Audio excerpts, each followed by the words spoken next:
Wow. All right.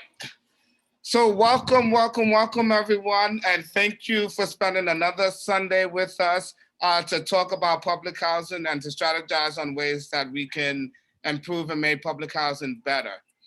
All right, let's see. So the public housing residents is the Resident Supervisor Public Housing is a resident-led group citywide, and we came together to preserve public housing by improving the quality of services, increasing resident decision making, and of course asking for adequate funding for public housing. The Resident Supervisor Public Housing came together directly in response to NYCHA's Blueprint for Change proposal. When the blueprint came, many residents were concerned and did not know what this plan was about. And so we sat down and we began to digest this plan. So what is the Blueprint for Change proposal? So first and foremost, it's important to understand that the Blueprint for Change proposal is not RAD. RAD, the New York City Housing Authority was given permission by HUD to convert 62,000 NYCHA apartments under the RAD program, convert them into Section 8, and then have them operate under private management. The blueprint is asking to create a public benefit corporation, which NYCHA is calling a trust. This is going to require state law. Many of you know that the Assembly, the Standing Committee on Housing within the Assembly introduced a bill to create this public housing preservation trust. The Resident Supervisor of Public Housing, like many of the other residents, testified at the hearing in concert saying no to the legislation and the blueprint in its entirety. In addition to creating the trust, the Housing Authority wants to apply for what's known as tenant protection vouchers from HUD. These vouchers are not available to public housing units. They are only available to Section 8 apartments. And so in order for these units, these public housing units to receive these vouchers, they first have to be converted into Section 8. Next, the Housing Authority wants to take the funding, the committed funding that they receive from the tenant protection vouchers, as well as use our buildings as collateral to take on loans from private investors.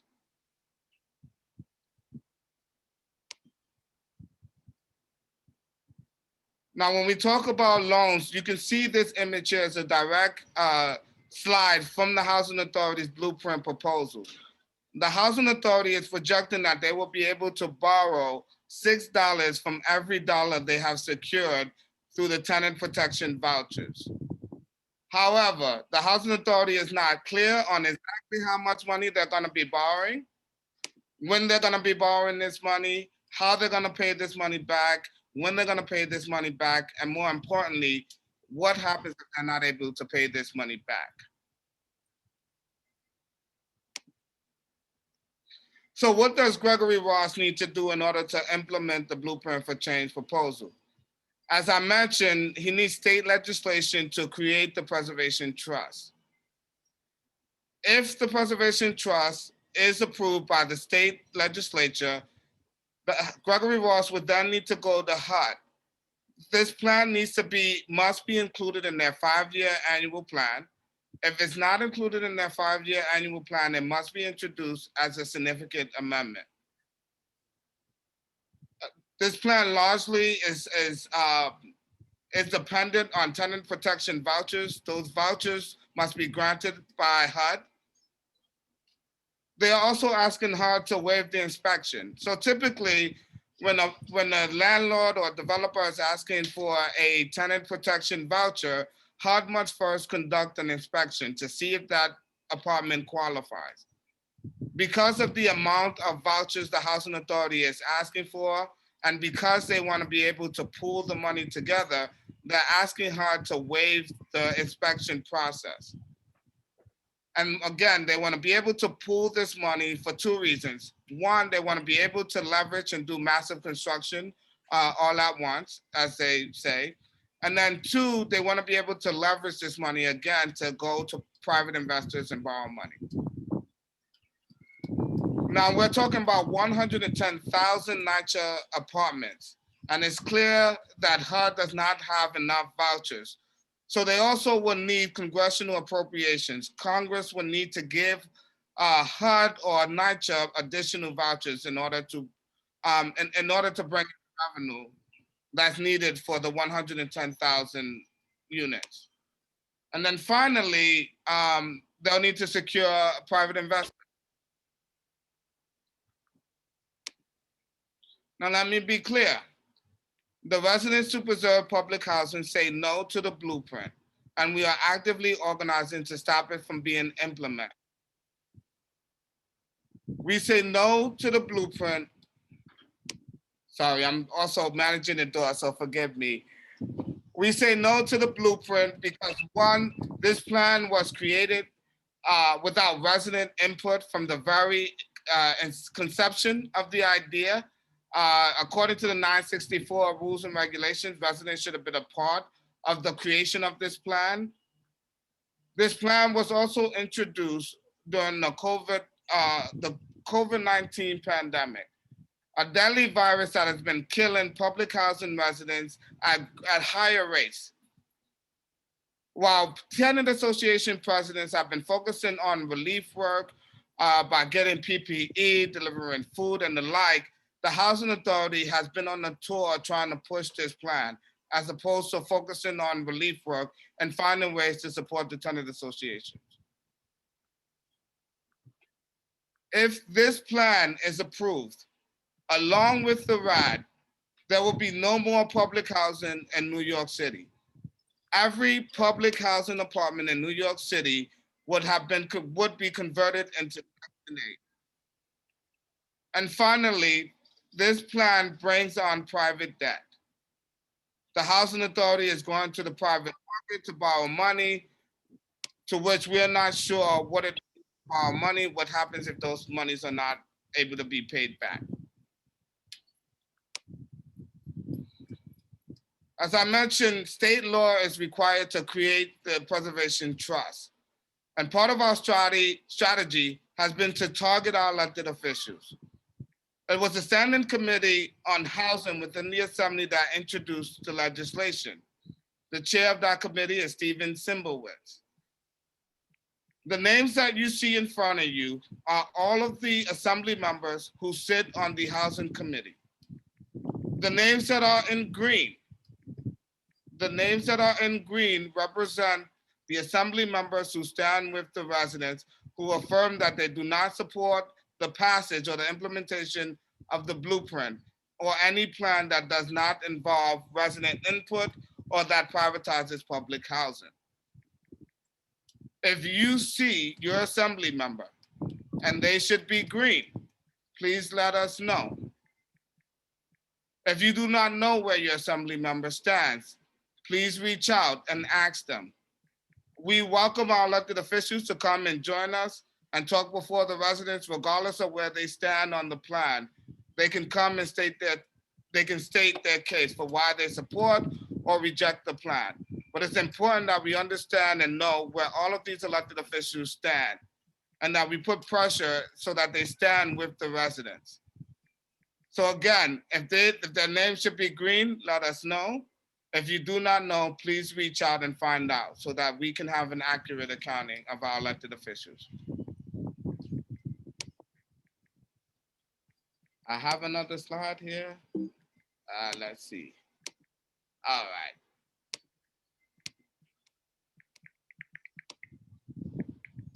Here we go. The next mayor. In addition to targeting our current elected officials, we know that there is a whole new pack of elected officials who are going to be coming in, with a new mayor and roughly about 34 new city council members. For the next mayor, our demands are simple. We want the next mayor to commit to opposing and blocking any privatization of public housing, as well as any plan that does not include the resident leadership and decision making.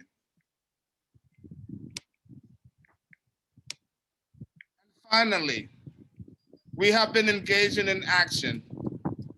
This picture is one of our dynamic members, Ms. Kiko, at our last action at 90 Church Street. We are using all the leverage that we can to make sure that we stop this plan from taking place. I'll drop some information on how, so you can read up on this article and the action that we did. We're also going to talk more about the action that we have coming up on June 3rd. So please mark your calendars. That is all for me. I'm going to see if there are any questions. I'm going to stop sharing this screen. Marquise, this is Mercedes Jennings from Senator Mike Generis's office. How are you? I'm good. And yourself? I'm good. How is Puerto Rico treating you? Oh, man. Thank God for remote learning. Y'all might not get me back to New York. Well, I had just a statement and a question. The statement again is just reminding everyone on the call that Senator Mike Generis is the Deputy Majority Leader for the Assembly. So even though he's not specifically on the chair, he continues to be against the blueprint.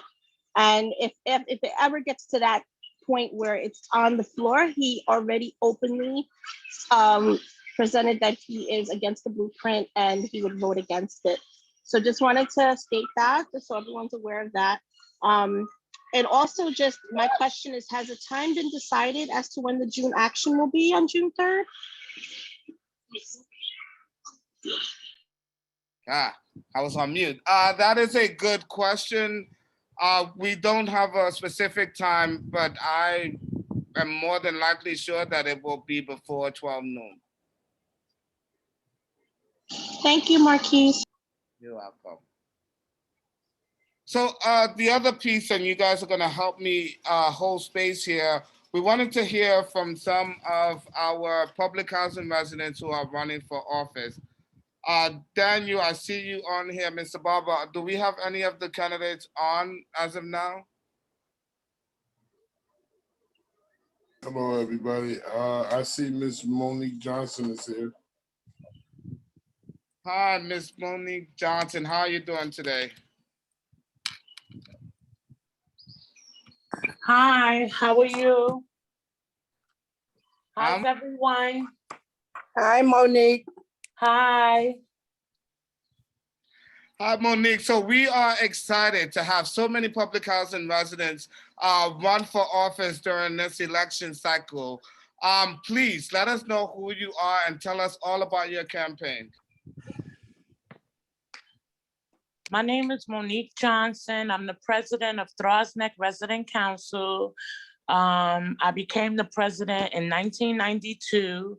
In 2000, I left. I went to school, got my bachelor's degree, worked, resigned from my job after 3 months, and came back to being the president.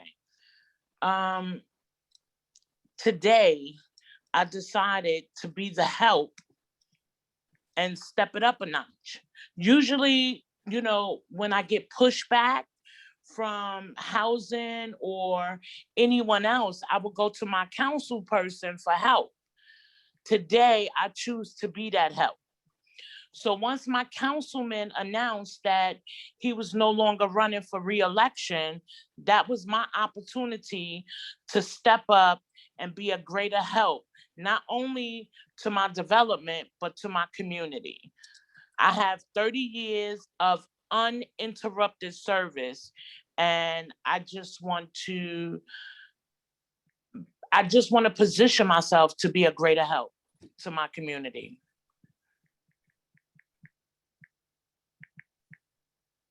Can you say a little bit more about your plans to represent us when you become city council?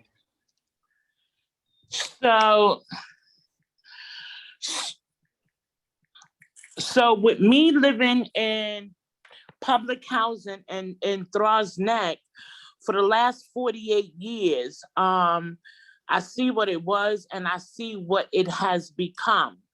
So what I vow to do is to improve the quality of life, or to work on improving the quality of life for all residents in New York City Housing Authority. I mean, it's no specific area, from janitorial to maintenance to contracts to vendors to blueprint, Section 3, everything.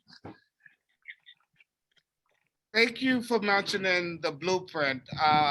Where do you stand? What's your position on the blueprint? So I'm not well educated on the blueprint. I just reached out to Danny and shared with him that I wanted him to give me more insight on the blueprint. But I am aware that this is a business, and that's exactly what it is for them. So, but I stand with my residents, of course. I stand with you guys. That's why I'm here.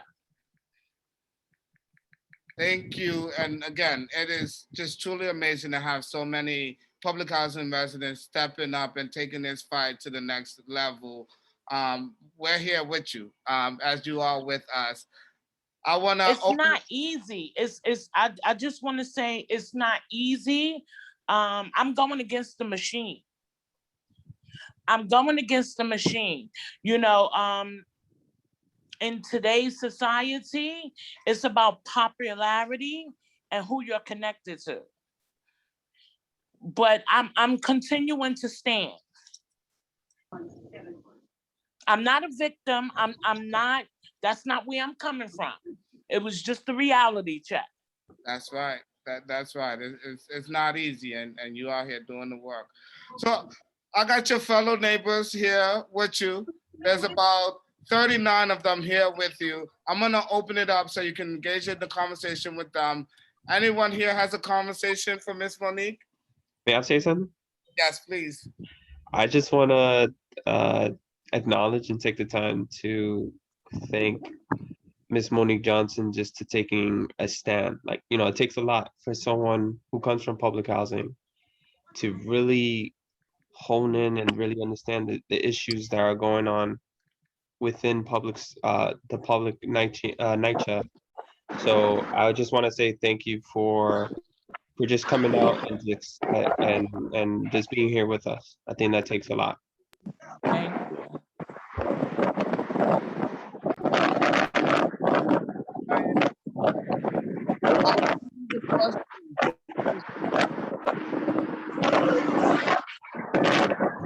Hello, Monique.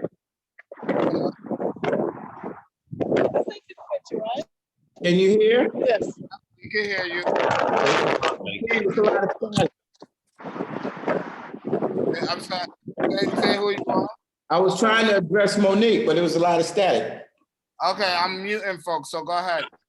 Okay. Hi, Monique. How are you? I'm fine, thank you.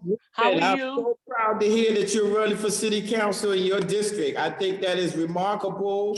You're a great soldier out there. Hadn't seen you in quite some time. I think the last event I saw you at was at a PSA 7 thing we had in the South Bronx.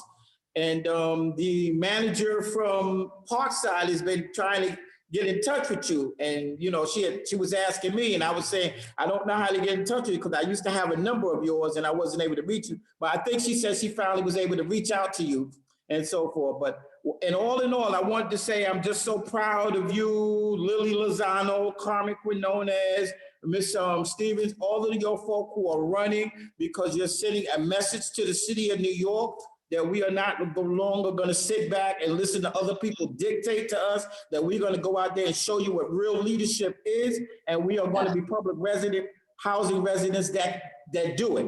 So I'm very proud of you. I get a chance, I'll try to send something to your campaign, what have you, but all peace and blessings to you, and I wish you well. Thank you. Ms. Johnson, I'm gonna see if you have any final thoughts or anything you want to share in closing. Marquise, before you do that, right? Ms. Johnson, let the group know your next steps, plans. Ms. Johnson needs support from the residents and the resident leaders. If we're gonna continue to ask for, and we also left out Ms. Bernadette McNair, from Wrangle,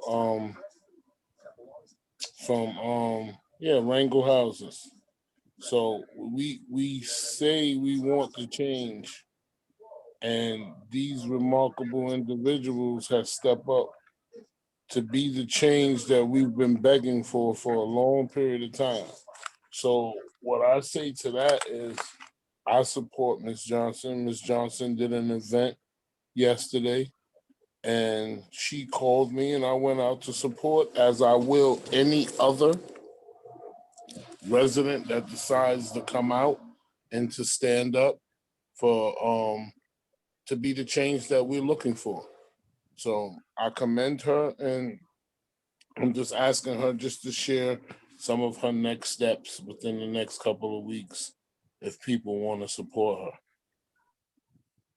So I want to take this time out to thank everyone for the shout outs, for the support. I want to thank you for allowing me to come on this Zoom call, but I have to be honest. One thing that is disturbing to me is that we all share this fight together, and how one of us could support an outsider before we support each other is troubling to me. So what I do on a weekly basis is I go to different developments within my district and I give out food.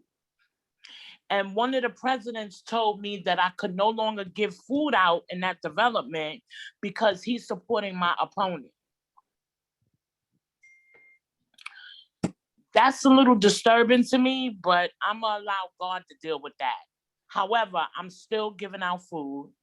I'm still gonna feed the people because my motto is no one is going hungry on my watch. So I will continue to give out food. Every day of the week is different developments, including my own, but I look forward to having a fundraiser. I look forward to doing different things, different events, and I would love to keep you guys abreast of what's going on. I would love for you to be a part of. I just want to show the world that no matter what, we are unified, and the struggle is real. The struggle is real. The struggle is real. Thank you. Thank you. So how do they get in touch with you? You know what? I'm going to put my name and my phone number in the chat, and my cell phone number. And when you call my cell phone number, I can fax you a copy of my website, which would take you to my Facebook, my Instagram, and my Twitter page. Thank you so much. Please, I know that you're out on the campaign trail. We're gonna be here till 5 o'clock, talking to some other public housing residents who are running for office. Eric Adams is gonna be joining. You got some questions for him about how he's gonna be treating us public housing residents and what his plan is. We definitely wanna hear your questions. So if you could hang out with us, please hang out with us. This is home. Yes, sir. Thank you, guys. I have one Thank question for her. you. Can I? Marquise, can Yeah. you, could Miss Monique tell us what district she's running in? I'm running in District 13. District 13 covers Throsneck houses, Pelham houses, Middletown Plaza, 2440 Boston Road, and Janelle Towers. Those are all New York City Housing Authority residents. Thank you. There was someone else trying to ask you a question. I didn't pick up. That was me, Beverly. I'm not Okay, calling. Beverly, you have the floor. Marquise. Give me 1 second. Beverly wants to ask a question, Mr. Holland, and I'll call on you next. Okay.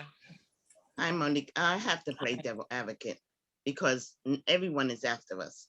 And you have to make sure, my suggestion to you is to make sure you know the policies and procedures and what's going on with the NYCHA Blue Footprint for Change, because they coming after our homes. And if you want to Absolutely. fight for them, you have to be diverse in answering those questions when it comes to what is your position in the Blueprint for Change. So that, I commend you on what you're doing. You stepped up, but again, make sure you know those CRFs, 964 regs, when they asking you questions, because they're gonna come for you if you're gonna fight for NYCHA, fight for our homes. Absolutely. You're absolutely correct. Thank you. Yes, absolutely. And you know what? Not only are they coming for your home, they're coming for mine too, because I'm a part of y'all. Absolutely. They're coming for all our homes. Yes. Because they Mr. Russ just named my development, Ms. Velez development, and another development in his some material. So because we fighting for our homes, he's coming after us. Yeah. And let me say this, let us be your resource. I know that Danny knows a lot. He's been educating us. We have this presentation. Let us be a resource to you. If there's anything you want to know, if you want to come through our boot camp on the Blueprint, you definitely welcome, again, home. Okay. We want to be a Okay. resource to you as well. Thank you. I would love to have access to y'all. I would love it. Absolutely. I'm going to follow up and give you my contact information as well, so that we could stay in touch as well. Thank you. Mr. Hall, you were trying to chime in? Yes. First of all, I will congratulate you, Monique. And I also want all Thank you to know that Monique is a pivotal part of the Northeast Bronx. All right. She comes from the Jerry Lamb fabric. She's been around for quite some time. And as long as I'm breathing, Monique, I will do the best I can to educate you on all the pros and cons regarding what is transpiring concerning the 964 regs and the Blueprint for Change. All right. And as far as any other president indicating they do not want you in their development, that is the mere constipation of thought and a diarrhea of words. You just you stay focused. We will support you. We will help you, because we are about what you are about, and we're in this together. So let us maintain that fight, okay? And continue feeding the families in all the developments, all right? I'm very, very grateful and appreciative of what you've been doing, okay? Thank you. No problem. Thank you, Mark. You're welcome. Kiko, is that you raising your hand? Yes. Miss Johnson. Yes. I want to say thank you for the mobilization that you did at 250 when we did the 7 turns of Jericho. Yes. I appreciate your involvement there. Thank you. And it was an inspiration to me. Thank you. And if I'm not mistaken, you are the Monique Johnson that exposed NYCHA. Yes. Okay, so therefore, that is very impressive to me, because it lets me know that your concern is for the residents and equality. Okay, and by that I mean their management cannot do what they feel they want to do and then come down on the residents for whatever it is that they're doing in their homes. Absolutely. Okay, so I appreciate you. I applaud you. I thank you so very much. Thank you. Thank you so much. I am looking, I know that we have someone else here to speak, but before I get to her, am I missing any other residents? Are there any other resident candidates on the call? Going once, going twice. All right, we will come back. We have a couple of minutes. I want to introduce you to someone who has been participating with us for quite some time now. She is also running. For city council. So without further, I'm going to give her a couple of minutes to talk a little bit about why she is running for city council. So without further ado, Ms. Helen Hines. Good afternoon, everyone. It is good to see most of you. It is good to share my experience as a work ethic of making sure that the people are being served. Again, my name is Helen Hines. I'm running for City Council in District 17. That encompasses the projects for NYCHA houses, which are Adams, St. Mary's, Jackson, Melrose. And those are the ones that I'm familiar with. And the other ones is where I've known for a time being in the 1199 SEIU as the delegates director for the department and political director. So within that, I've got a chance to cross bridges with all the NYCHA houses and represent from behalf of 1199. My heart goes out to you guys. I know that you're struggling with the blueprint where someone wants to just come in now that you've been there for the forefront to make sure people are sleeping and eating at night, and now just want to walk in and take over like the gates swung open for them. So I'm proud of that everyone is stepping up to the plate and making sure that that's not going to happen. I want to say to you, I am not for the blueprint. I admire the work that you're doing. And if anything that I can do to support, please feel free to reach out to me. My platform for running for City Council is giving the power back to the people.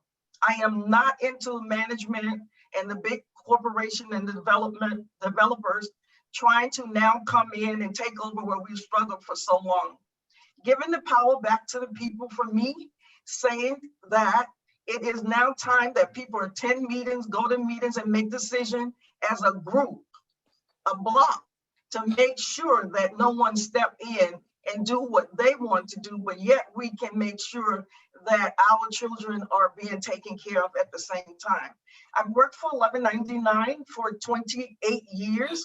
I then came and retired. And after that, I worked for a councilman in the North Bronx as his chief of staff. And I'm now going to take the bull by the horn.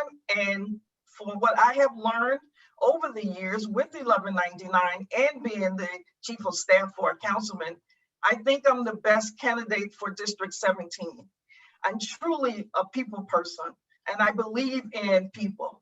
So you won't have a city council person that disappear and all of a sudden shows up only when they want something, but yet someone on the ground and understand people and willing to work hard for the people.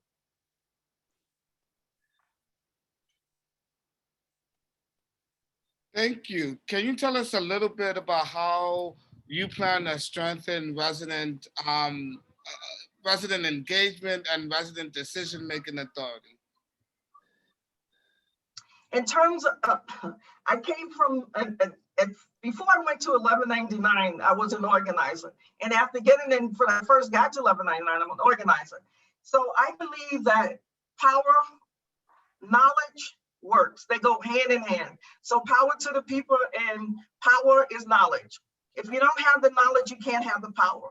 So my engagement will be to sit with you guys and try to make sure that if there is any education component that's missing, that you don't have, a lack of understanding, that you get it. And we mobilize the residents so that they can come to the front, and we should be at the table. And I say we because of the fact that I believe I'm a part of you. Even though I don't live in NYCHA housing, but I have your interest. So in order to make that happen, I need to be there, not send my staff, but I need to be there. I'm a hands-on person to see what it is that I can do for myself. And this is why I've been attending the meetings. I've been going around to the NYCHA housing, talking to the various presidents and talking to the various residents to make sure that I'm a part and understand what it is that you're going through. Thank you. Any part of that question I didn't answer? No, I think you covered that. I'm going to open it up and see if others have questions for you. My pleasure. Hi, Ms. Hines. Ms. Hines, this is Dana Eldon from St. Mary's Park Houses, and I can't wait to see you Tuesday at our scheduled meeting. Yes, I we're on just target. think that I've invited some other resident council presidents. If invited them to come and sit down with you as well. And I hope that we are ready to make a stand together. I'm appreciative that you're taking this time to come to St. Mary's and discuss things that we've brushed over in our phone conversations. And just, good luck.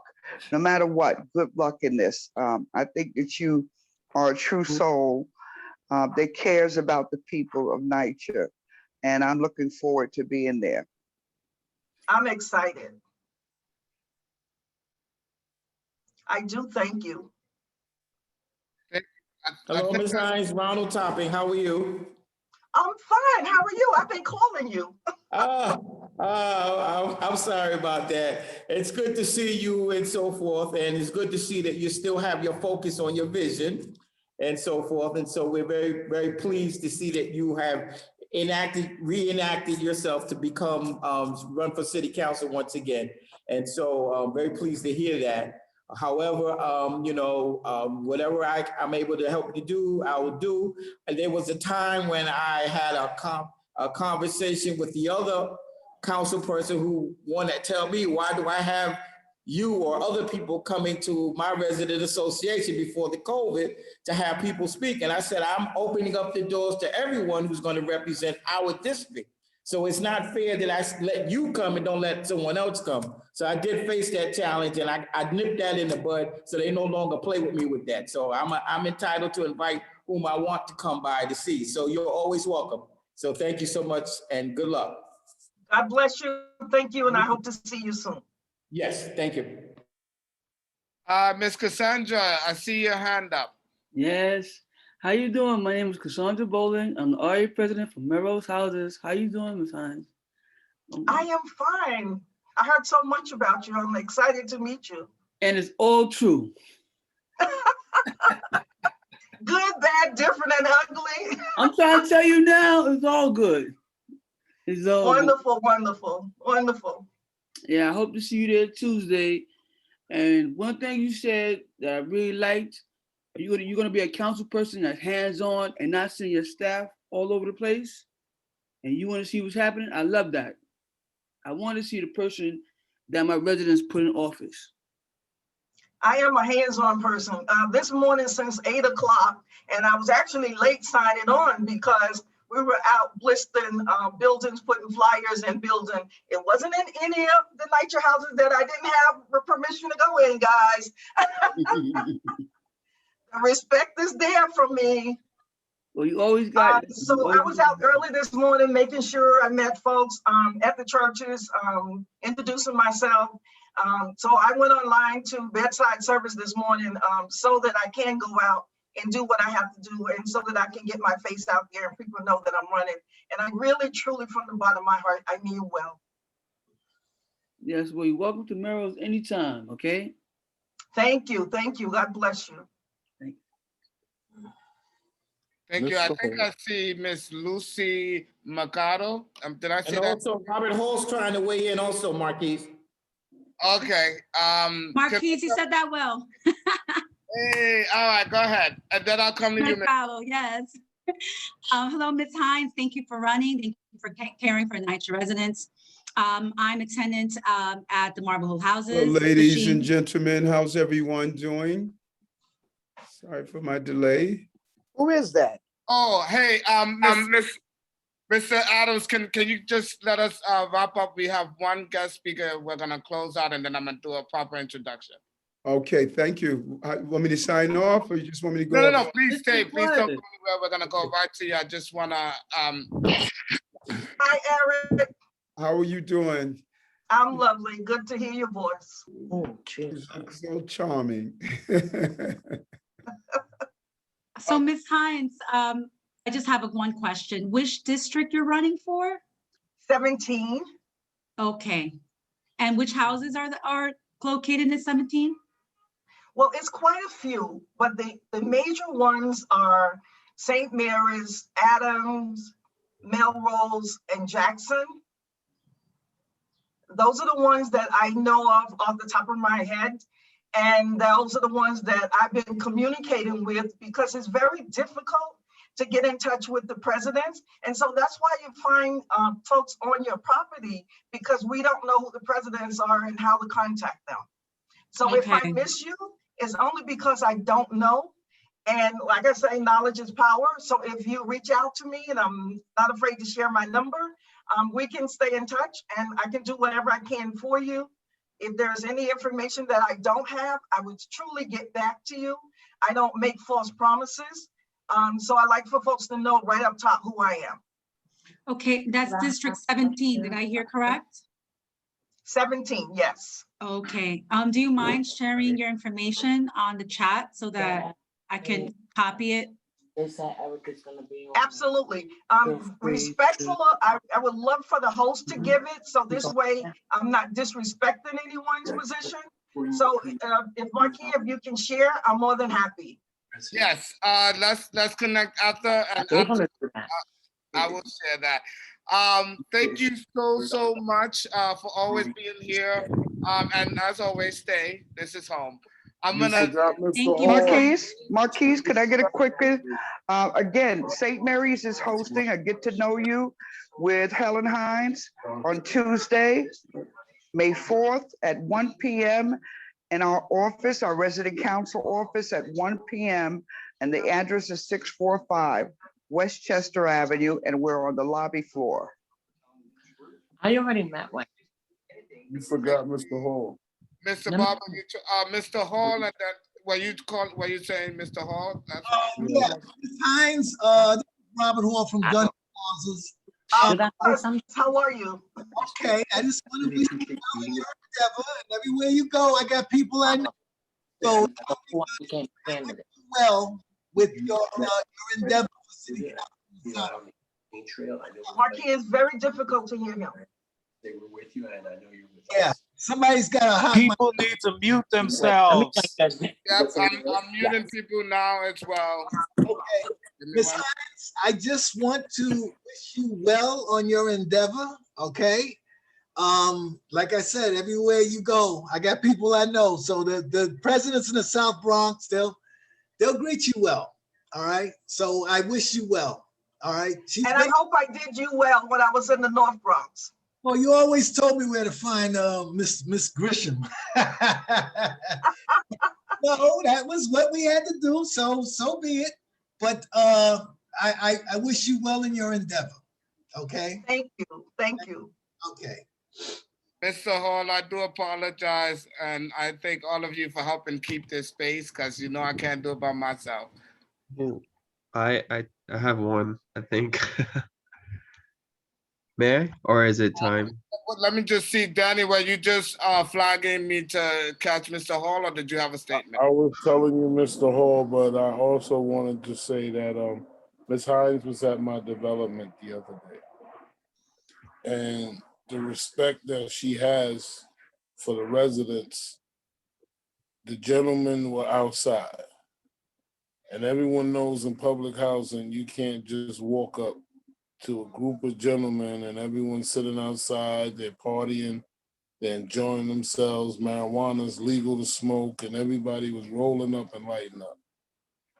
I walk up, I'm talking to a couple of gentlemen and whatnot, they're asking me about Section 3, Ms. Hines pulls up. She says, excuse me, she has her gentleman in the car with her team. She tells her team that they have to stay in the car till she comes back to tell them it's okay to come out. Not only were them young people respectful for those motions that she displayed, they got up and they said they wanted to take a picture with her when she said, do you mind if we take a picture? They jumped up, even the ones that said no. The ones that agreed to told them, shut up and get up and take the picture. So she got a picture. And that's just to go to show that she comes into the community and their mindset was one way, and her charm and her love changed it. So you're welcome to come to Jackson Houses anytime that you wish. And we'll work together to get all those developments that are in your district so that you can give the love as the 4 that you named. Well, 5, because Morrison Air Rights in Jackson is 1. So the 5 that you name so that you can get the same response that you're getting elsewhere. That was all. Thank you so much. We have, Wow. oh, I'm sorry, go ahead.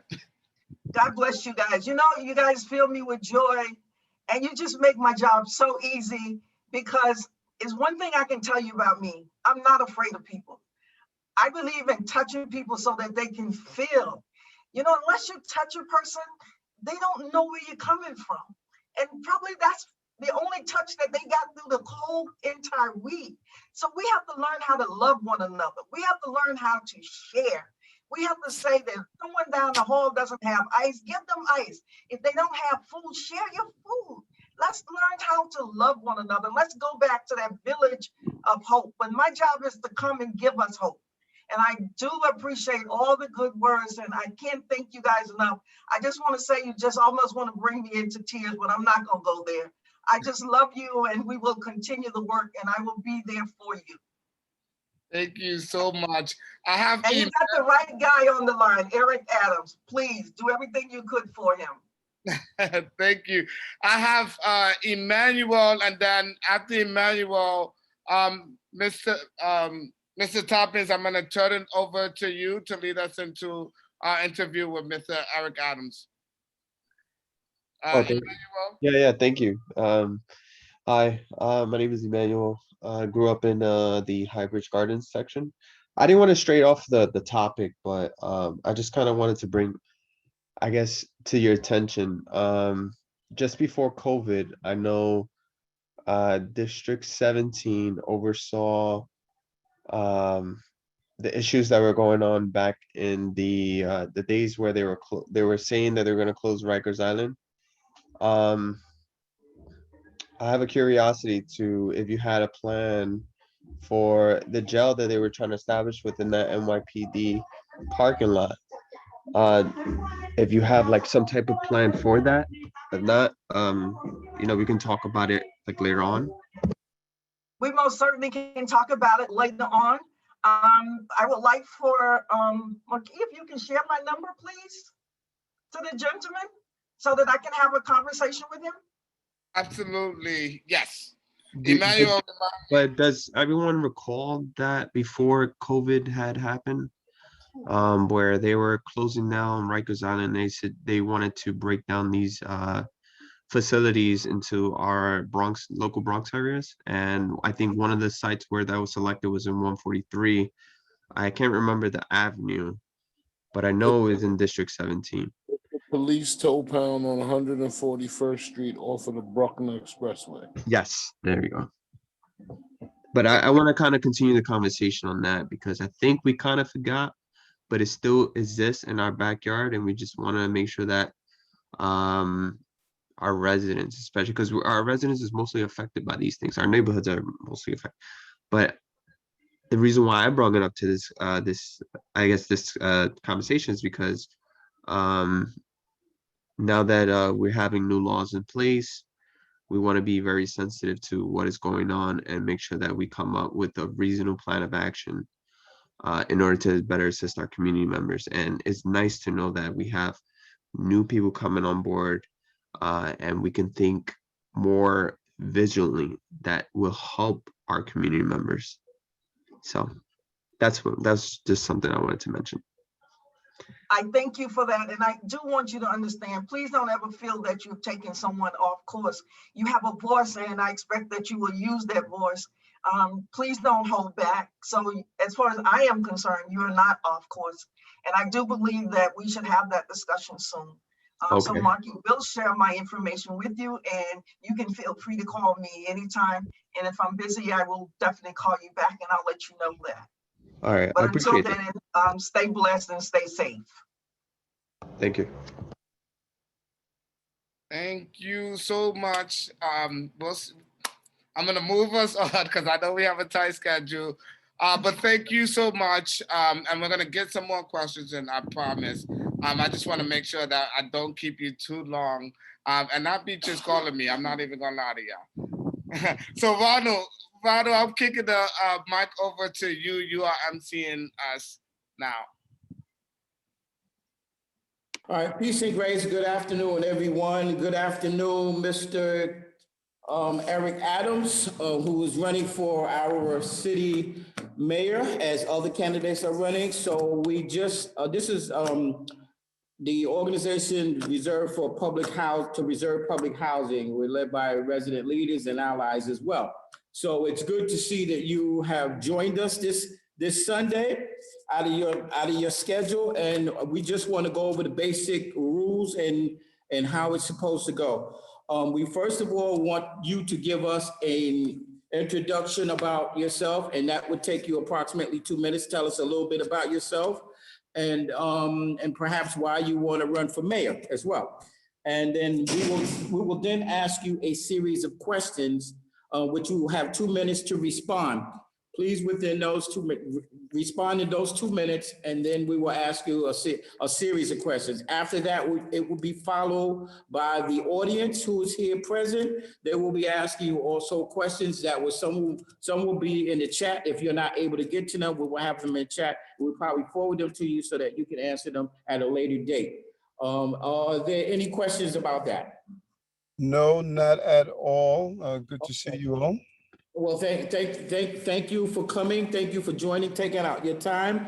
And we're going to go ahead with the questions. First question we have for you, Mr. Adams, is why do you see the future? What do you see as the future of public housing in New York City and nationally, and how would you improve this housing dynamic? If I could just a little clarity, are we talking about NYCHA specifically, but just housing in general? We're talking about NYCHA specifically, along with the nation. We have 30 states that have multiple cities within the United States. So public housing, we're trying to preserve public housing first for New York, but then it does not limit us to reaching out to the country. So just to inform you, we have 30 states in the United States that has public housing. This is one of the main reasons why we should preserve it, because of the people who've come out of it. So true. And what's fascinating is that you, as you know, if you go to each one of those states, you're going to see the same condition. And it's clear to me this investment on the federal and the state and city level is similar throughout. And it's really focused on who are the residents, Black, brown, and poor New Yorkers and middle income New Yorkers. And there's a clear disregard for public housing. So I believe, number one, it must be kept public. Number two, we must allow the residents to have a clear voice and veto power of the initiatives that are being handed down. And number three, what I say over and over again, we need to give you the funding to have your own legal representation. When I purchased my home, I had no idea, as smart as I think I am, about all the different documents I had to sign. And I think that it is unfair to hand down proposal or create proposals without you having a clear legal representation that you interview, you determine who it is, and that they will have the judiciary responsibility to respond to you. And then you can make the determination on what you want for public housing. But it must be a place the way it was historically, where families were able to have a safe, clean environment with repairs, but also in real time, as I say over and over again. Thank you for that response. Our next question would be, what does the concept of public housing mean to you? It means a place where you can, number one, have a healthy environment that includes lifting the ban, that we don't allow public housing locations to have access to farmers market, access to recycling. We need to lift those bans that they basically get in the way of ensuring that public housing residents have the quality they need for a holistic approach. to moving forward. Number two, it's a place when we drill down on what our children needs are. If you look at the proficiency level of housing residents and our tenants and our young people, you'll see connected to that is the lack of resources that are going to their schools as well. It is focusing on a place where we have a healthy environment, we have access to good repairs, access to education and resources, because if you don't educate, you're going to incarcerate, and alternatives for our young people and families to enjoy the open space and location where it remains affordable for the residents that's there. That is my definition of what housing is. Public housing is. It's the same as private housing. We all want the same things. Thank you. Do you see public housing as part of New York City's greater community? And if so, how? Yes, I do. I think it's crucial as part of New York permanent community. I think it's part of our permanent community because think about it for a moment.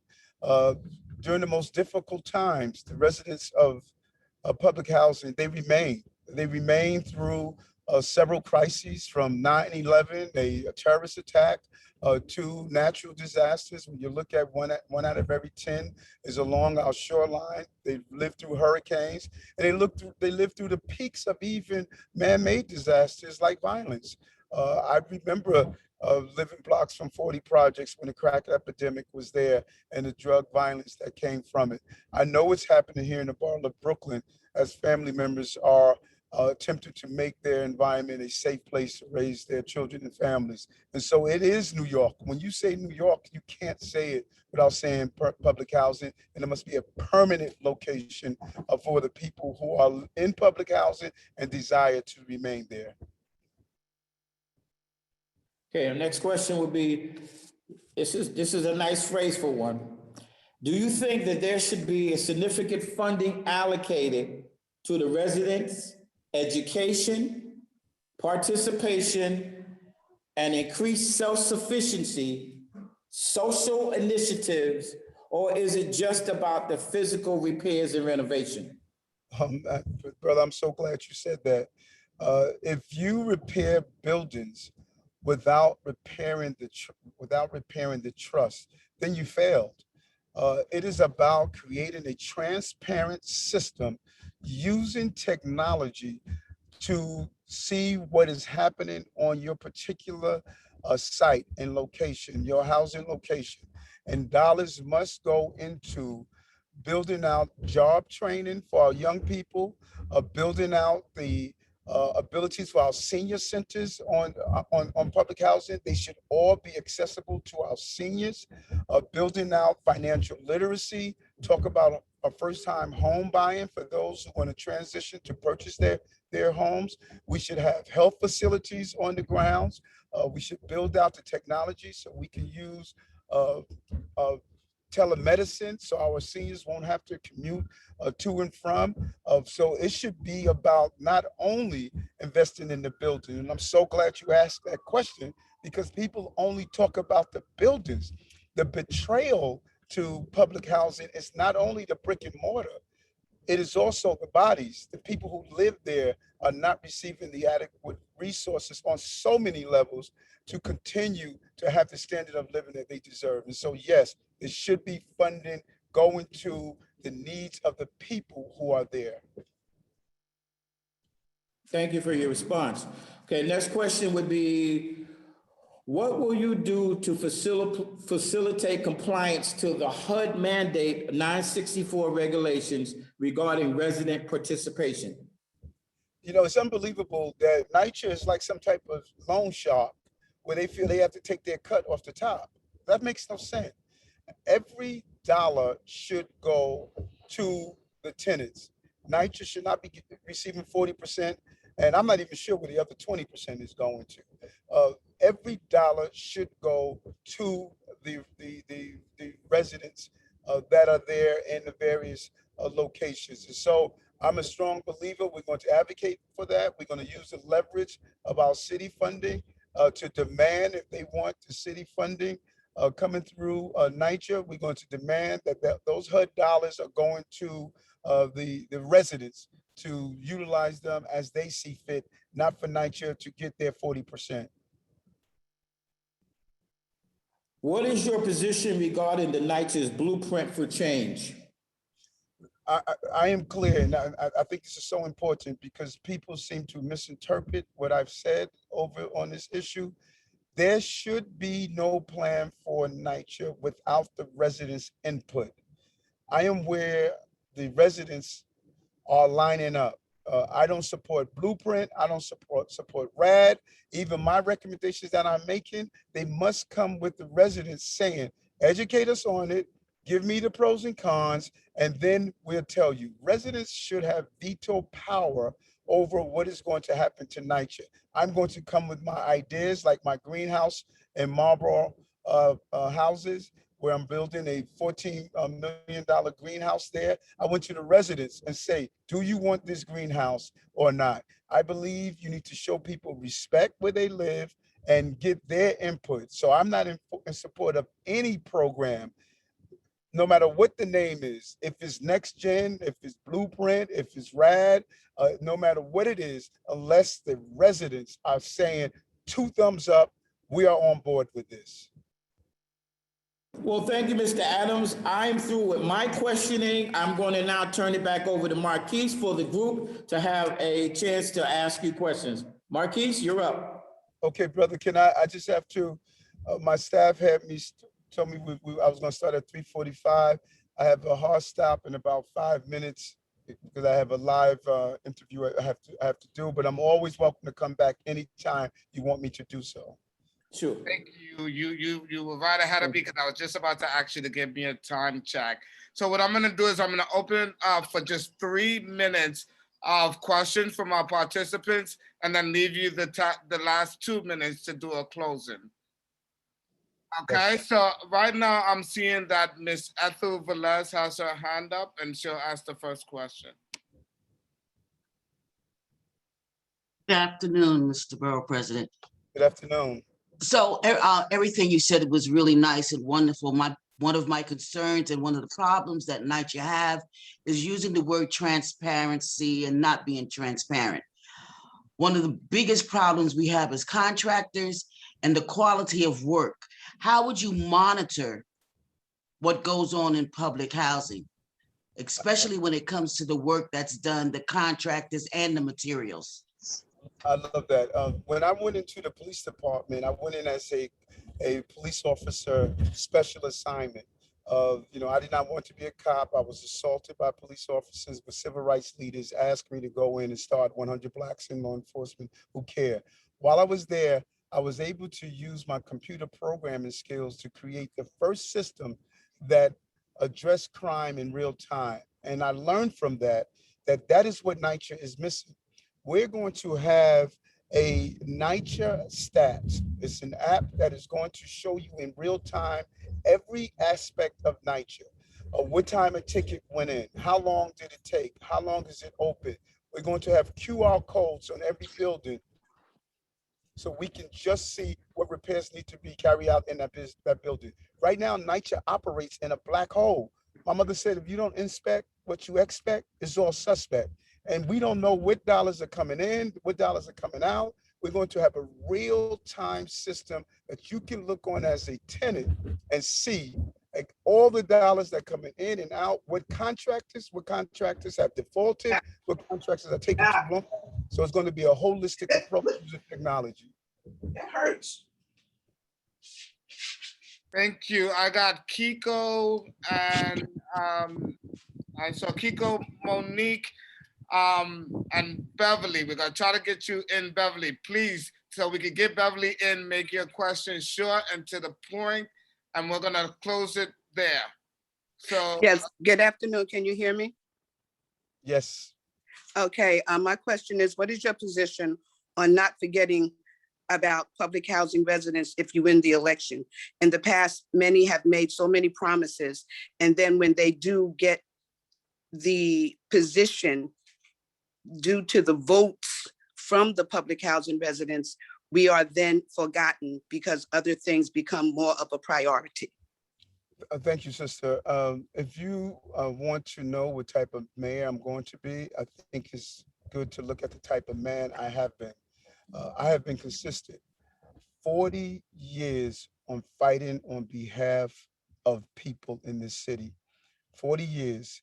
And you could look at my record, there's some kinks and dents in my armor. That's because I've been on the field of battle. I don't know who these new people are. My record could be examined because I have a record.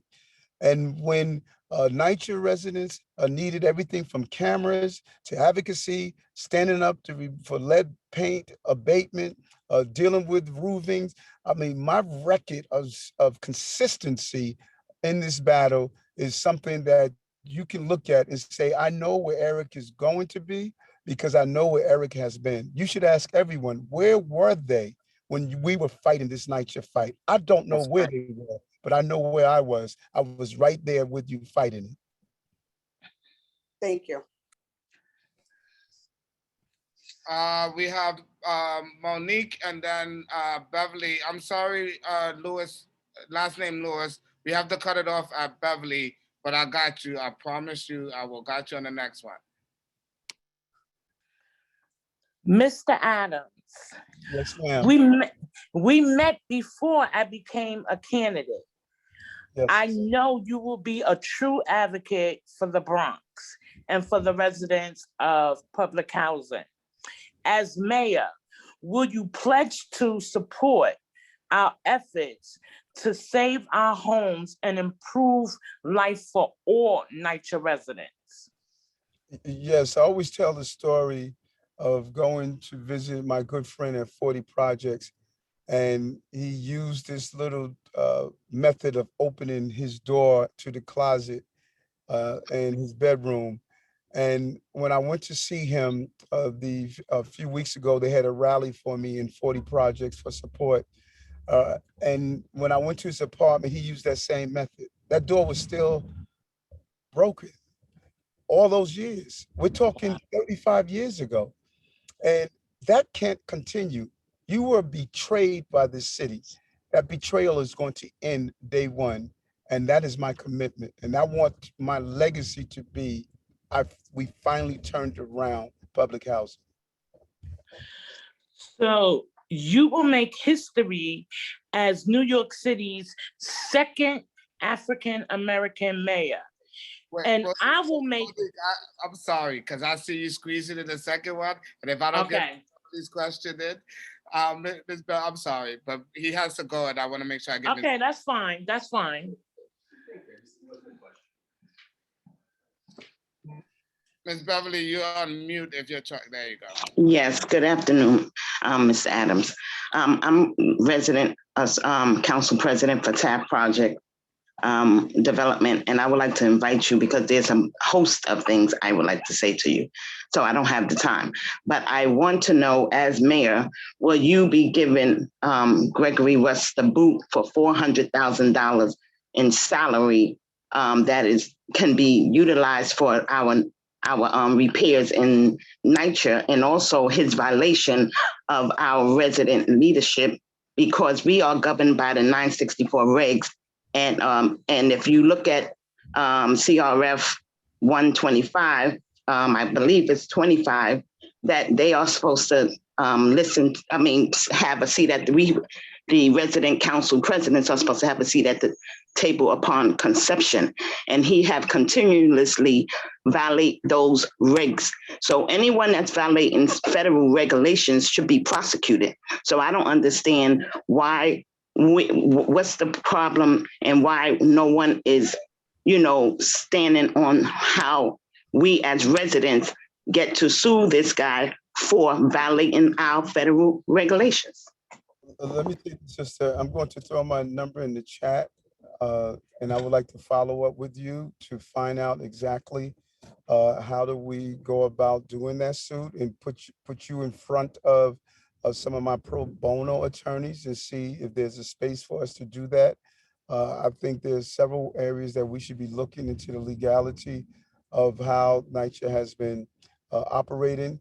And so if I can, give you my number, you can write it down now if you desire. And I would love to follow up and continue that conversation. Yes, I have a pen. I'm ready. 917 917 335 335 3179. 3179. And just text me and just say, based on the call that we just had, okay? I will do that right now. Thank you so much. Thank you. And again, Helen, it's good seeing you. It's always good seeing you. And I thank you for allowing me to come on and be a part of this. This is an important issue for me. This is my life. And if we don't turn around certain areas of this city, we're going to continue the historical inequities. And I am not going to do that. I'm not going to betray the people of the city like I was betrayed as a young man when I was assaulted by those police officers. It's time for us to turn this city around, and I think this is the moment to do so. Again, thank you so much for allowing me to come on. I look forward to anytime you want to reach out, and I'll hop on. Thank you so much. We're here every Sunday, strategizing, looking for ways to, improve public housing to make sure that residents are making a decision. So thank you. I know your schedule is busy. It's Sunday. You can be anywhere, and you're here with us. All right. So we lost them, but I'm gonna keep us moving. Next, are there any additional public housing resident candidates on the call who just joined that I might have missed?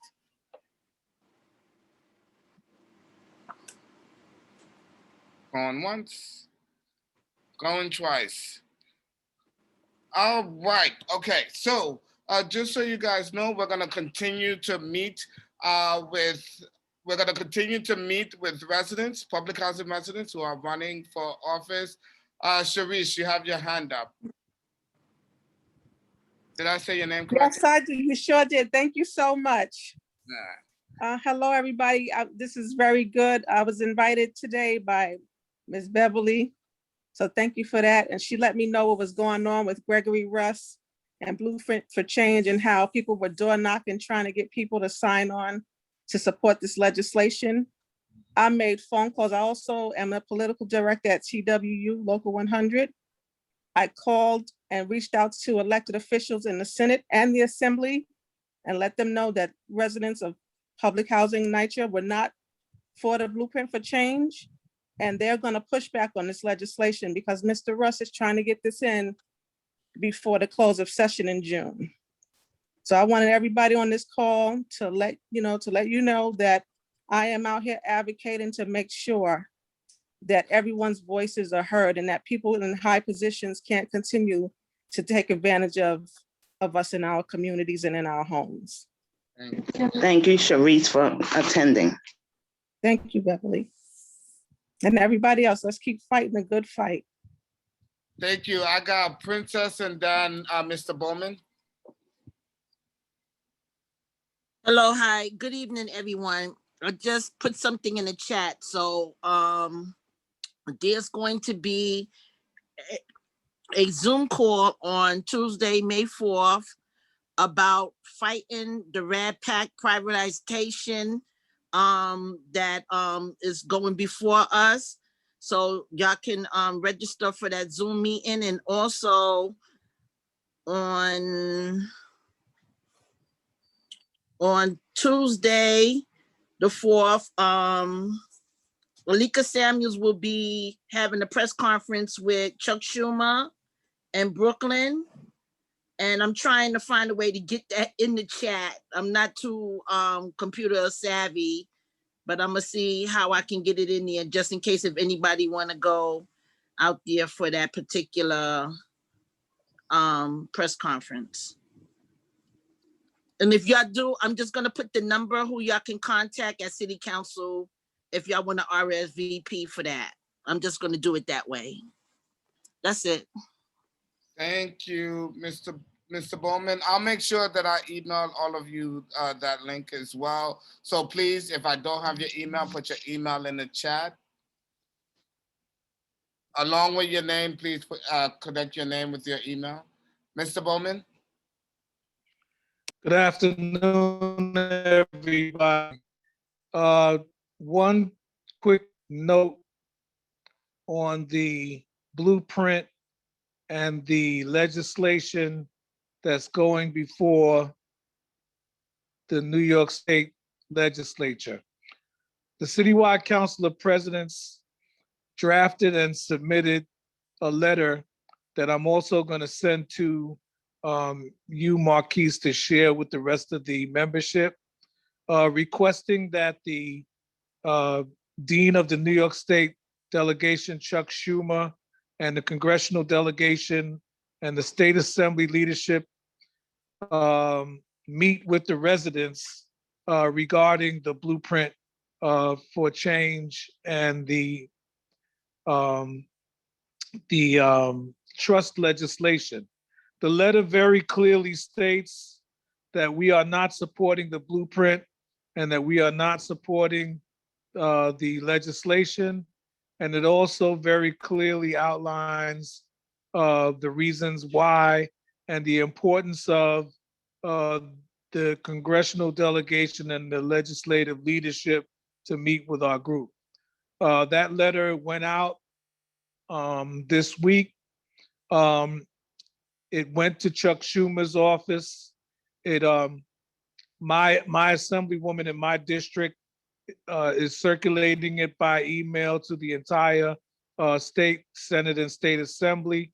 And I'm going to make sure that you guys get a copy of it. And it's something that was collectively done with the CCOP, and it supports this position that we're not going to allow the New York City Housing Authority and those people that are running it at this point to railroad us through this position that they're trying to pass while we are with COVID. I think it was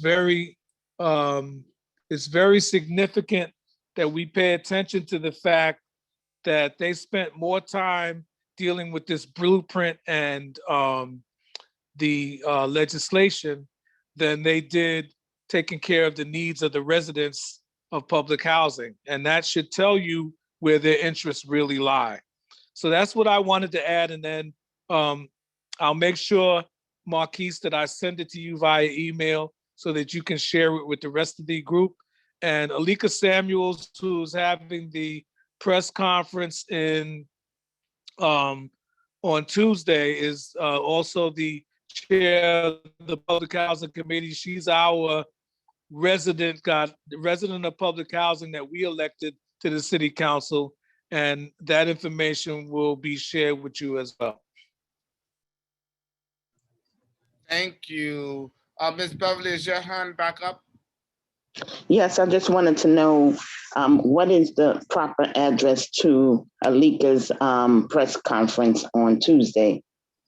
Because it's just saying between Picken and two blocks. Is there address? The email is not clear about the exact address, but if you RSVP to the number in the email, I think her staff member is called Jennifer. Her name is Jennifer Joseph. They will give you the exact information of the address, and I'm going to make sure I send that information to Marquise to share it to everybody. Thank you, because I did RSVP, but I didn't get any. It's just saying the same thing. It's between the streets. It's not saying a specific address. Call the number in the email and talk to Jennifer Joseph. I will do. Thank you. Princess, is your hand up again? Alicia Menendez, host of American Voices, right here on MSNBC. While fellow anchors. Yeah, I just wanted to ask a question or get an opinion from everyone, steering committee members as well, of course. We have those set questions for mayoral candidates. Mm-hmm. However, one of the questions that I've noticed has been repeated to candidates from the gallery over and over again involves Gregory Russ' employment issues, which are not relevant to the mayoral office. Greg Russ made an agreement with HUD that regardless of who the mayor is, he is still in that seat. So I'm wondering, should we add a question that, let's say, investigates what their position is in regard to that judgment of having Gregory Russ remain in that seat, and what changes would they make that would keep Gregory Russ from being the essential one person to make those decisions or any decision for NYCHA. I mean, I'm not quite sure on the wording, but I think it's important that we all understand that Gregory Russ is in that seat regardless of who is mayor. And the mayor doesn't have a right. Okay, Ms. Eldon, this is Robert Hall. That's a very good point. And I know I've been accused of calling him a hitman, an individual who has been hired just to privatize our developments and to receive this enormous amount of money, not in the best interests of people from public housing. And that's what you're alluding to. And I guess we need to rephrase that question to some extent. But we don't need anyone to come in and take the top slot and have that as their initial agenda. So I agree with you wholeheartedly. Exactly. You know, it's not like, I think people think that once the mayor comes into office, that they will have the say so. And that's not, apparently that's not true. So there's gotta be some kind of consensus that we could come to as far as a question to be added in regards to how they feel about that.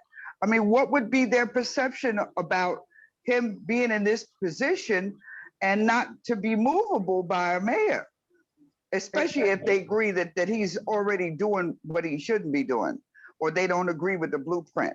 I mean, there's got to be something. I think that at this point, people don't understand Gregory Russ's position. It is almost in cement. And no matter what a mayor candidate says, what would they do to fight that? That's what I want to know. But that's why I imposed a question to him and said that what is his position? Will he be getting rid of, his position to get rid of this guy if he becomes mayor? Because of this same very thing, that he is in violation, and they know that he's in violation, and he's breaking the law. So what difference does he is? He's a criminal just like the rest of the folks. That's a very good Tell me question. about it.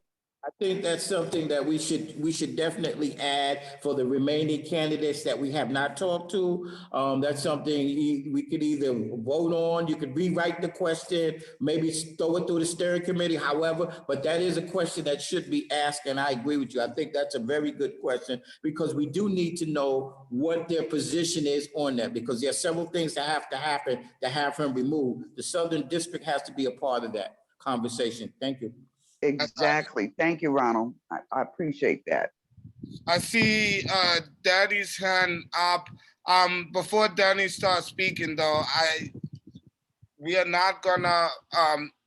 We'll talk about it. But as far as we discussed, we're not gonna be interviewing any additional candidates for the mayor's office, so that we can make a solid ranking of who we think the strongest public housing candidate is.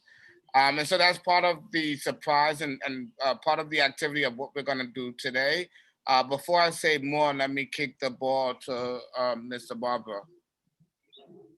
Yeah, what Ms. Dana was saying, yes, that is the truth. The only way that Gregory Russ can be removed, it was through the agreement with the Southern District, HUD, and the federal monitor. He doesn't have a choice, but he has a say so. So it's the final decision is made by HUD in the Southern District. They meet on it, they make a decision, and they take into consideration everybody's feedback on the situation, and then they make their decision. It's a shame that the mayor doesn't have anything to say, and I find out that he's at the $487,000 a year because he was given additional monies by HUD when he agreed to take the job.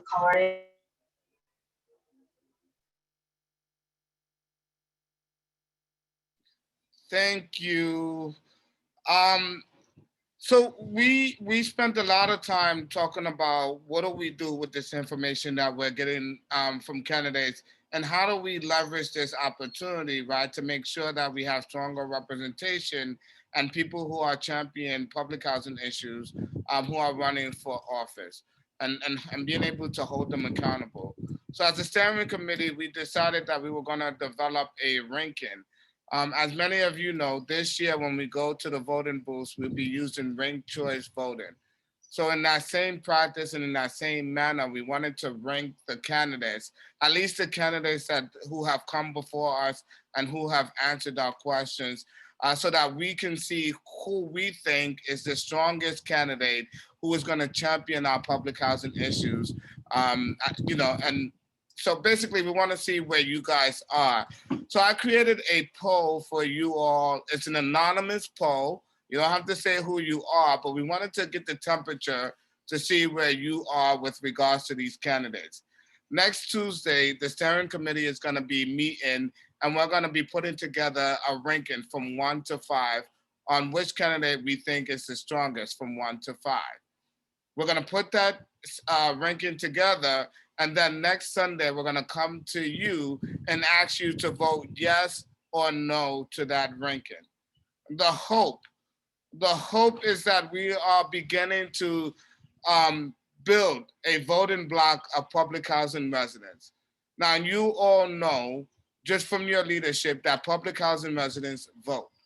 We vote in numbers. We are amongst the highest population of voters in this city. But let me know if you disagree that we do not vote as a voting block, and that many of the issues that we need to address, we can leverage great power if we are able to vote as a voting block. So this is our attempt to start to pave the way to create this voting block for public housing. Before I launch the poll, I wanted to open it up and see if you guys had any questions or comments.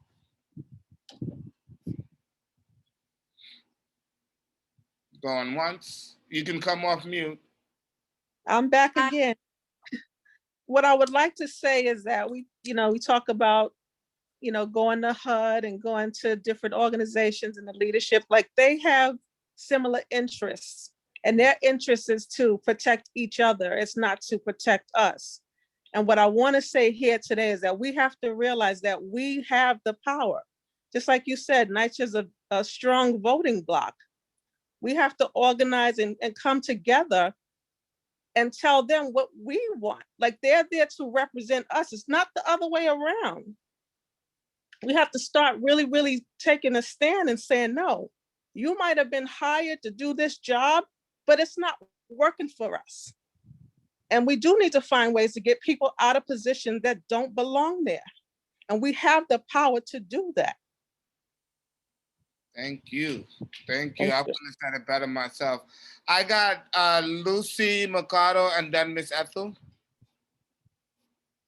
I mean, I just wanted to say that not everyone votes here at the Marble Houses. So I think it's important that we focus on rocking that vote, because so many people have given up hope.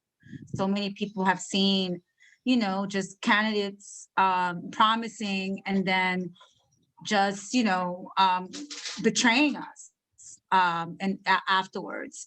And also getting our tenant associations on board to support tenants, not these corrupt politicians or other people of wealthier neighborhoods promising to give us stuff, but in the end, they're just looking to displace us, displace our voice, our autonomy. Thank you. Amen to that. Miss Ethel?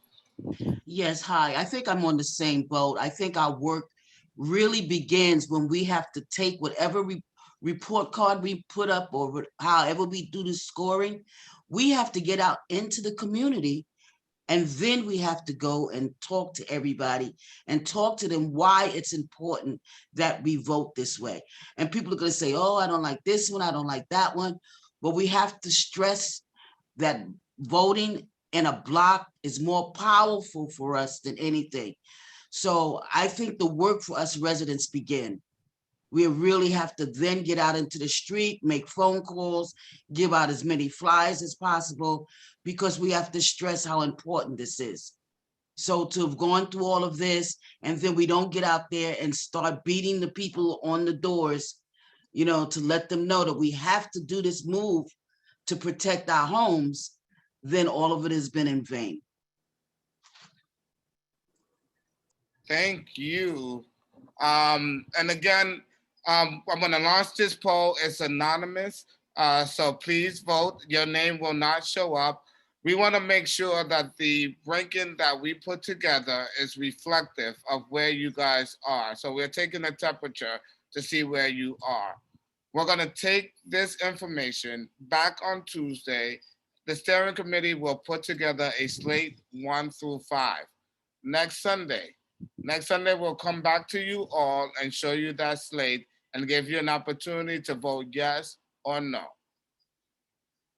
So I'm sorry, Marquise, I'm not a resident council president. I'm just a tenant. Like, how do I get to vote? everyone, you are home. Everyone's vote count just the same. Yeah. Everyone vote So count. where's the link? Where's the link so that I can vote? I'm gonna launch it. Look at you. You are anxious. I'm guessing you already got your person you voted for. So there's one other thing. There's one other thing I want to say as I keep you all in suspense. The candidates that you see on this poll reflect the candidates who came to meet before us. So if your candidate is not on there, select the other. We can talk about why you chose the other later, but this is really just a reflection of the candidates who came before us. So it's not like we're leaving anyone out. They're not in any particular order, except for the order in which they came and spoke to us and answered our questions. All right, so if I get this wrong, because there's a good chance that I've done this poll wrong, I still want to make sure that you put your name and your email in the chat box so that I can follow up with the poll that actually reflects where you guys are. So wish me luck. I'm gonna launch this poll now. Let's see, we have mayoral candidates. All right, and the poll is launched. You should be seeing it on your screen now.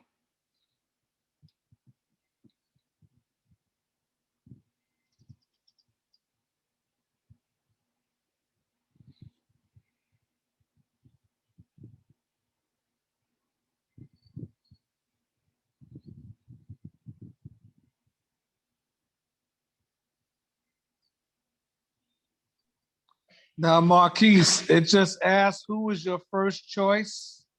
That's right. I want to know who is your first choice for mayor. This is anonymous. We will not know. Okay, so I just made a choice. Okay. And then I closed the poll. That's all I had to do? That's right. I'm waiting for. I'm sorry. Go ahead. I'm just trying to make sure I did it right. No, because all I did was pick one name, and then I pressed mute. So I picked one name, and then it doesn't say after you pick the name what to do. Hit submit. Who in the world was that? That was Grant Houses. But you did it right. You did it correctly. Okay, you got it. All right. I got your vote.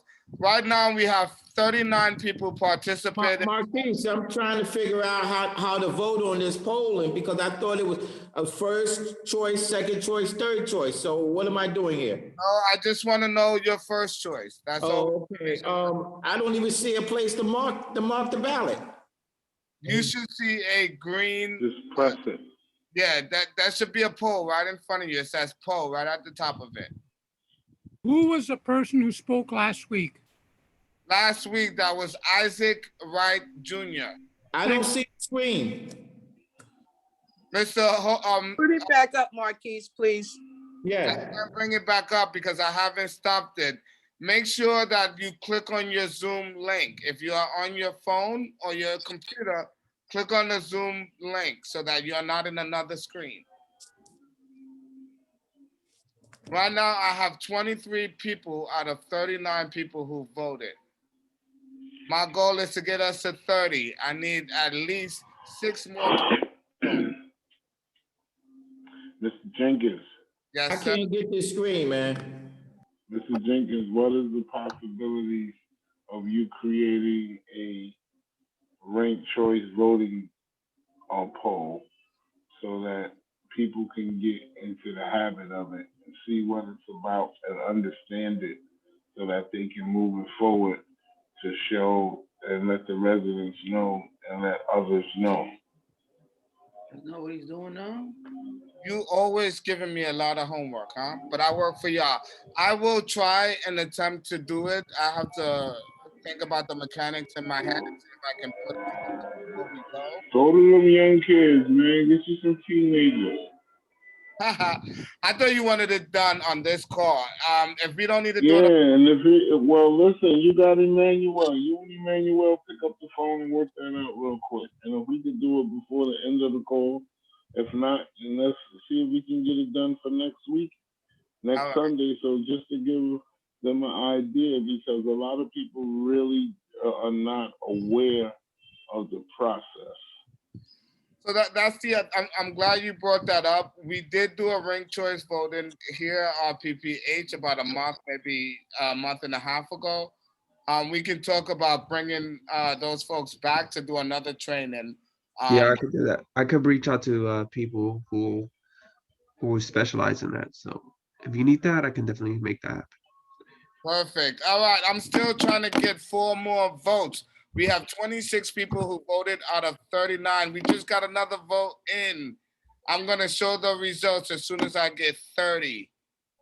So Marquise, all we do is just press the name of the person we selected. That's right. There are, I think, about 7 or 8 candidates on there, including other.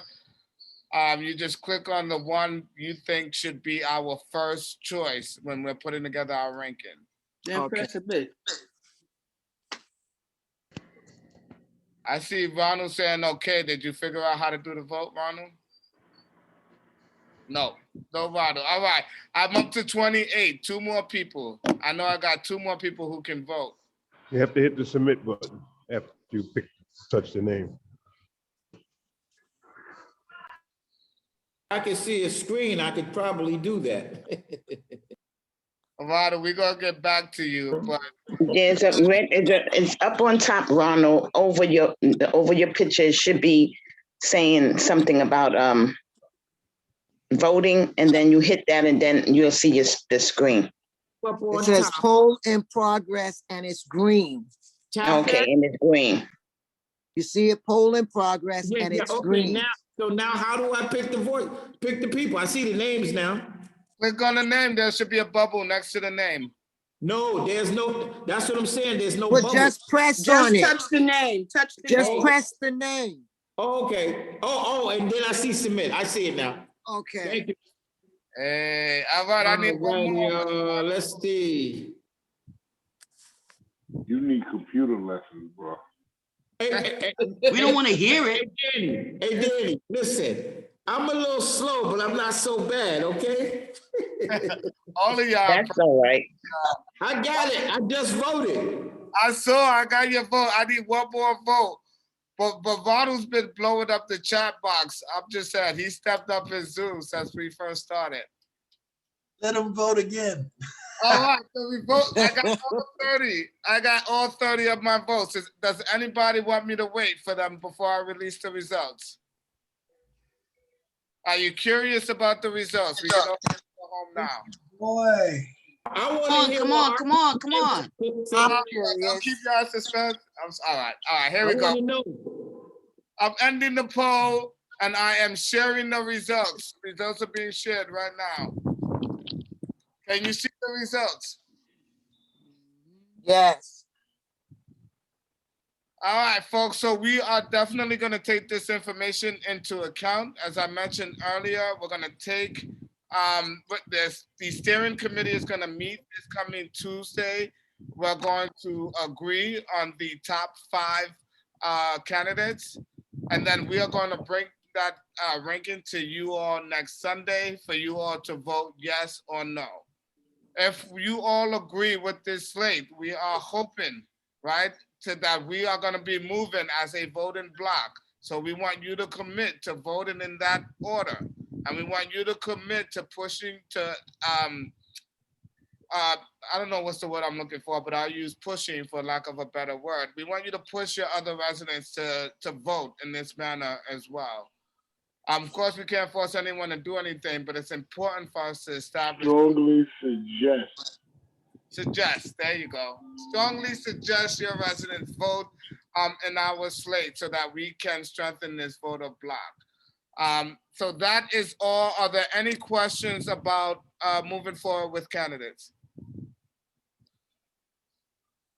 Going once. April boy. It's our time. I was just Marquise. Yes. There is a name that was not on there that's still in the runnings. I didn't get a chance to tell you all a little bit about what's going on with him, but that was our controller, Scott Stringer. Scott Stringer, we have reached out to Scott Stringer, Mayoral, and all of the candidates. If we are going to really have an impact behind pushing the slate, we got to get that slate out. Remember, the primaries is going to decide the election, and the primaries is going to take place next month. And so if we want to have some time to put a push towards our ranking, then we got to make a decision soon. Hi, this is Lucy. Can I say something? Yes, please. Okay, so he's been unendorsed by many of the progressive platforms because he's been accused of rape. I don't know if y'all know that. Who? Yeah. He wasn't accused of rape. He was accused of sexual misconduct. Right. And that happened 20 years ago, and it was an interim in which the person was. This is 20 years ago. Had people known that he might have never became the controller for New York. This stuff came out after the facts. Let me say this, and let me be very clear about this. We can never be silent about the mistreatment. We can never be silent about the mistreatment of women. We can never be numb to the fact of the mistreatment of women. We're not talking about Scott Stringer, not because of the fact that of these allegations, we take them very seriously, but we also take public housing just as seriously.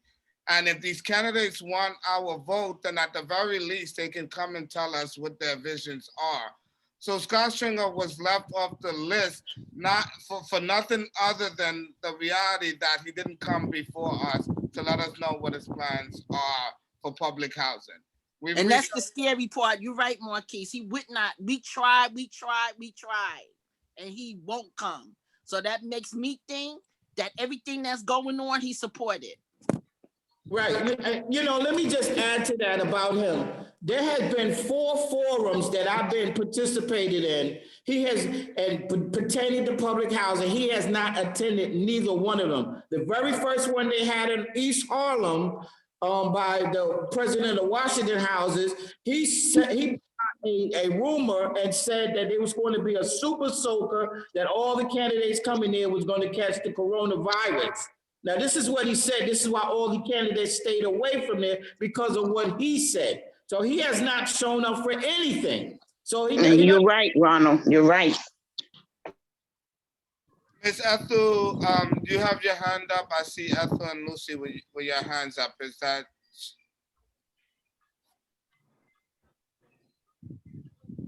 I budged already, so thanks. All right. I'm gonna move us on. I'm gonna move us on. So you guys know what we're gonna be doing. You know what we're gonna be doing Moving forward, we're gonna create a slate for the candidates, and then we are also gonna be inviting public housing candidates to come and speak before you. I The other thought thing, Ms. Ethel had a question. yes, Ms. Ethel? I thought No, Ms. Ethel. I took mine back. I took it back. Sure. All right. Action. We have a big action coming up.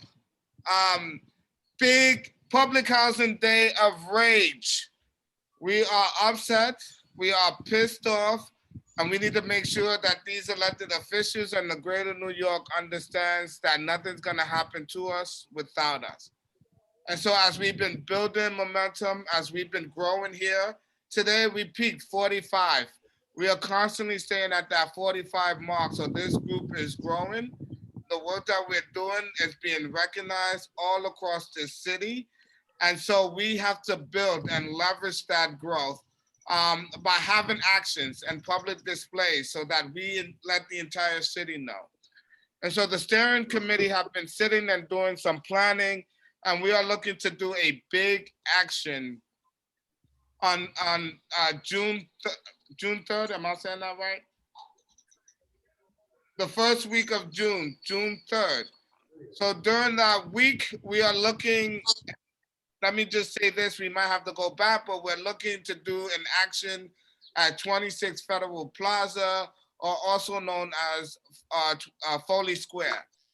So why that location? If we are successful in making sure we're able to plan an event at that location, it's significant because it is it's the headquarters of HUD. We have went after our elected officials. We have went after Gregory Ross, but at the end of the day, HUD has to make the decision. HUD will approve or deny the blueprint. And so we reached out to HUD. We tried to have a conversation, asked them to come and talk before us, and it all fell on deaf ears. So we are going to be making it known that we want to hear from HUD, and that we expect HUD not to approve this plan, especially before they've had an opportunity to hear from the residents about where we stand on this plan. Questions or comments? Marquise, I think it's also important, as we say, we're not for this plan, we really have to think about what plan would we have in place of it. We have to start thinking about alternatives, or what are we going to say to HUD when they say, so, okay, how would you resolve the problem that housing is facing right now? Absolutely. You know that we've had a few conversations and guest speakers come and talk about resident management and resident ownership. Maybe we need to take a vote as a coalition if that's something that we want to push. But you're right, we have to have a platform for what it is that we want. Well, a lot has to do with how much money we're going to get. Now, we got all kind of versions. Once we can solidify which version is going to be the true version, that's going to help us tremendously. I think that Ms. Velez is talking about the fact that, like, we have a steering committee. I think we need, my motion is that we create a platform committee. Without having a legitimate platform that we can present before the public as a group, we're going to be left out of the decision-making because we don't have a visible platform. So my suggestion is that we do a platform committee out of this group so that we can finally have a document that we can distribute that is the actual work in progress of our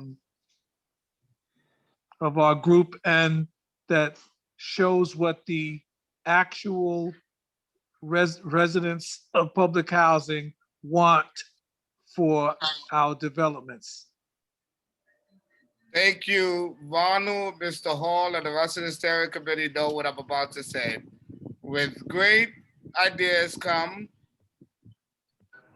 Yeah, the great responsibilities. Great responsibility, that's right. That's right. So, so long as you can help us anchor that, because capacity has always been the biggest sort of thing that slows us down. And so if you can help us by helping to anchor that, we can ask people to sign up now. And surely I'm there, right, to be the, you know, the person you send, you give orders to. But if you could help anchor that, I think that's a phenomenal idea. I see Lucy. Are you saying that to me? Yes, sir. Yeah, come on up, Reginald. Yes, sir.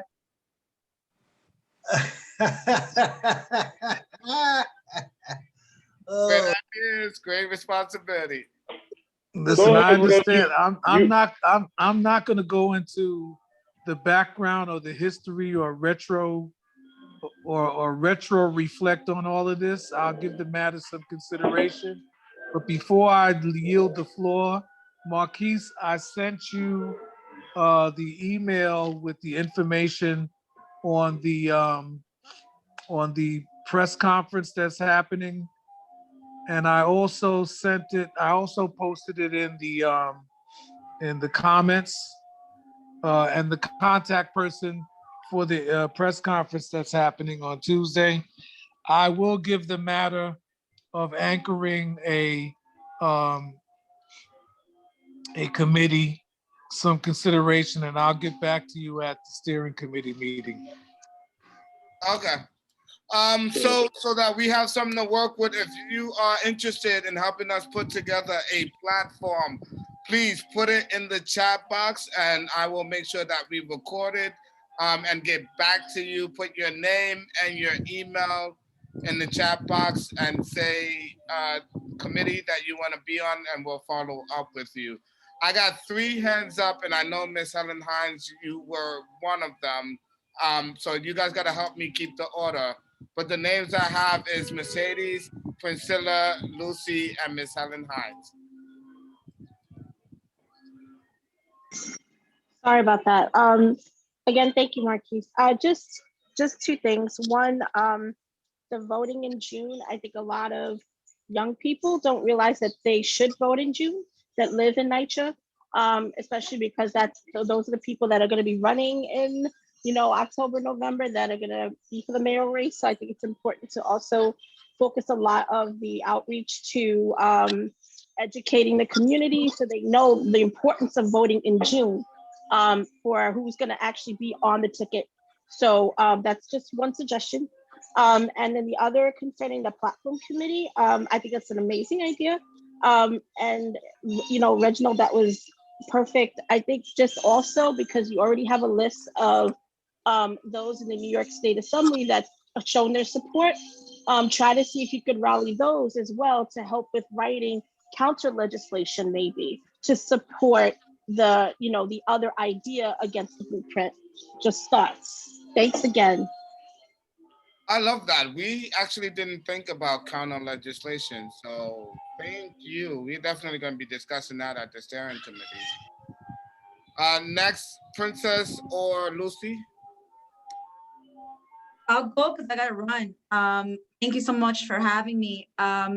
You know, I've only attended like 2 other meetings here because Sundays are pretty busy for me. But have you all considered the Green New Deal for NYCHA as a counter platform to the blueprint? Thank you for bringing that up. And yes, we have endorsed the Green New Deal for public housing. So we fully support it.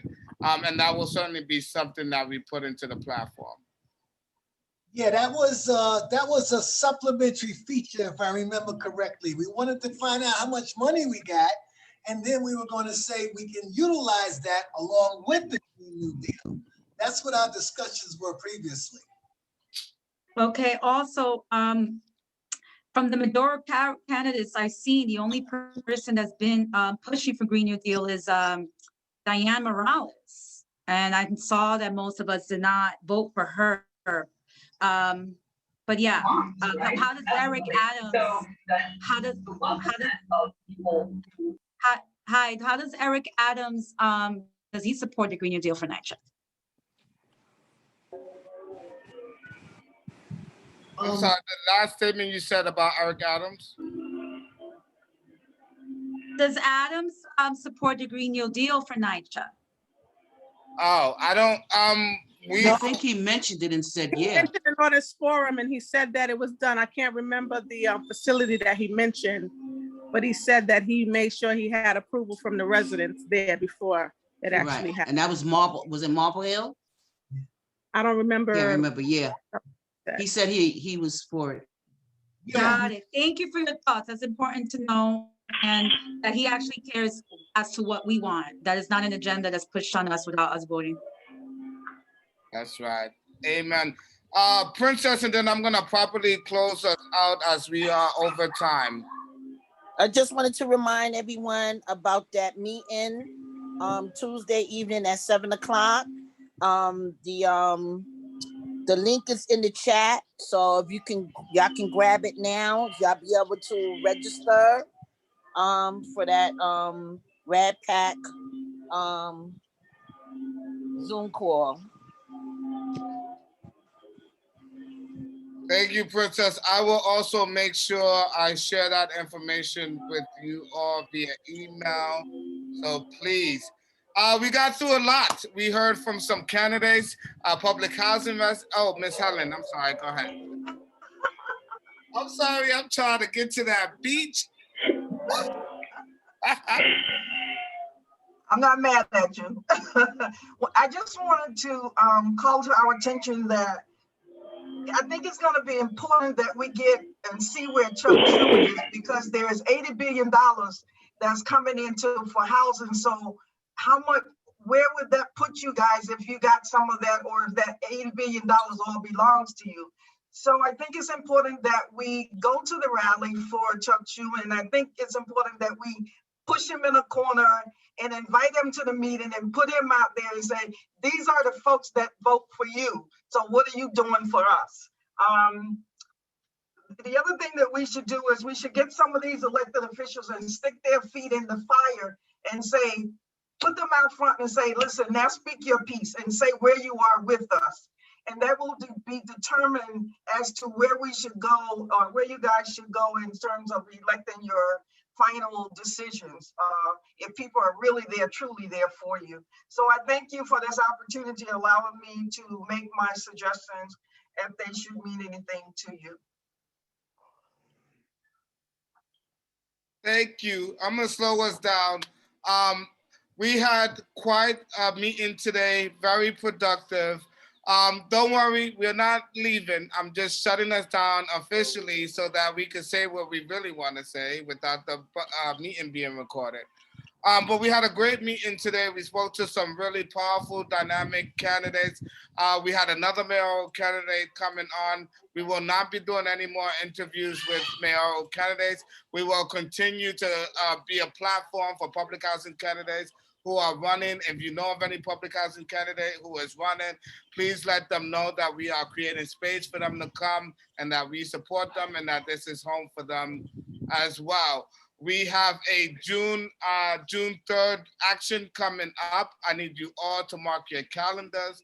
We're gonna make sure that we get this word out. We wanna make sure that the entire city stops what they're doing and focuses on what we need to be doing to save public housing. I think I covered everything, and I look forward to seeing you all next Sunday. We are officially over and officially starting our— You forgot to mention the rally on May 4th at Kingsborough Houses in Brooklyn. Thank you all. And so please stay with us if you can for happy hour. I'm gonna stop recording the meeting now.